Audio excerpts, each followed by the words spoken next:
Well, I got a bunch of stuff done, and if you wonder how I weld, because if you ever pay attention, I don't have power in my garage. I have this Power MIG 140, I think it's a Power MIG 140 or 130. Power MIG by Astro Power 130. I guess it's a 130 amp MIG welder. I've been using this thing for about 12 years, 10 or 12 years now. Yeah, about 12 years. And I have to run it off my generator, and this is an extremely noisy diesel 5500 watt generator. Works pretty good. I bought that thing for like 125 bucks, and the engine rattles really bad. It actually ate a screw one time and bent a push rod, so I took it apart, straightened the push rod back out, put it all back together with the existing part, so it leaks a little bit of oil, and it's really noisy. I do need to keep checking to make sure that the screw I put back in doesn't fall out again. So, how's the trunk looking? Well, all that's welded. All that's patched and welded. That hole's patched and welded. That hole's patched and welded. So, all the major stuff in the floor of the trunk is good to go. Now, I'm still debating what to do down in here. I kind of want to just vacuum all this stuff out. Like I said, weld pieces along here to keep it strong, and then kind of just fill all this stuff in with fire rated expanding foam, even though it's the wrong thing to do. But honestly, I don't really think this body deserves a nicer fix than that. It's pretty bad. And then I need to figure out what to do with all of the body trim, because if you notice on this side, I got all the holes for the body trim. Well, if we walk over to this side, somebody did a really crummy welding job filling in half of these holes and then bondoing over them. So if we go back and look in the trunk, I mean, that looks about like something I did. It's pretty bad. And they welded them in and then bondoed over them, and I mean, they're bad.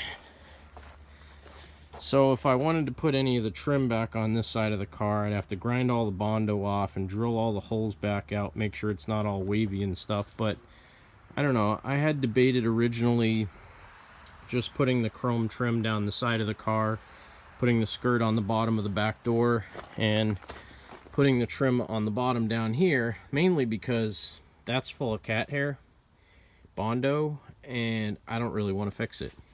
I'm not a body man. I never claimed to be, I never wanted to be, and I'm not a good one. So any body work that this thing really needs is going to be done good enough to get an inspection and not fall apart on the road, but it ain't going to look good. So, trying to figure out what to do with all this stuff. I mean, this is bad. That's actually worse than I would do bad. So now the door's all wavy because it's all messed up. So, I don't know. I even thought about just putting like screws and nuts on the other door, even though it's wicked cheesy and it's definitely not the right way to fix it. But I don't know. I got to figure all that stuff out. But anyway, now the trunk's pretty good. I think,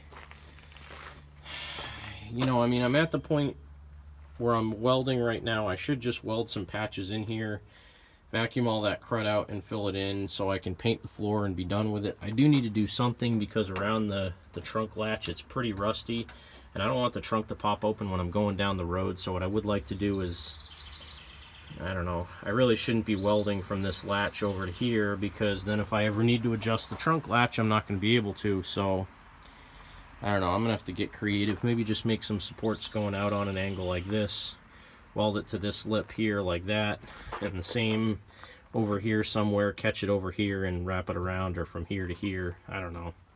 I got to do something. So might tackle that tonight. I just want to finish the trunk floor so I can be done in here and paint it so I can put the tank in. Because once I put the tank in, I already have the holes drilled for it.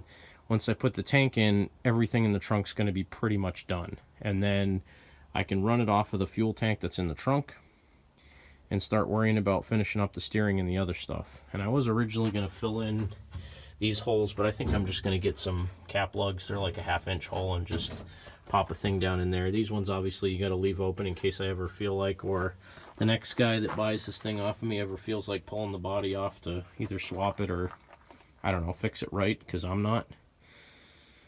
But we'll get there. Had about 11 billion holes that I burned in over there that I had to keep filling in and filling in. That's why there's that big patch up on the side now. Just, you know, eventually if you keep welding over the holes, you'll eventually fill them all in. Just takes a long time, so. But the trunk is solid now. I'm really happy about that. I'm going to jump off here, figure out what I'm going to do down here to fix this stuff, and then maybe take a break for tonight because it's getting late. Alright, so here's the quote-unquote finished product. I added these little supports along the back of the trunk, and that's basically just so this whole back piece back here where the trunk lid closes isn't going to flex. Like I said, I'm going to fix things. I'll do the right thing the wrong way, as they say on Roadkill. All this will probably get filled in with some fire-rated foam. At least I'm using fire-rated foam to put in there. And again, the reason is this thing has more bad bodywork on it than a 1980s movie star. So, in keeping with that theme, I might as well keep it kind of crummy. I also noticed that over on this side, somebody's replaced that bottom quarter, probably with, oh, that's a piece of fiberglass. And there's a big hole down there too.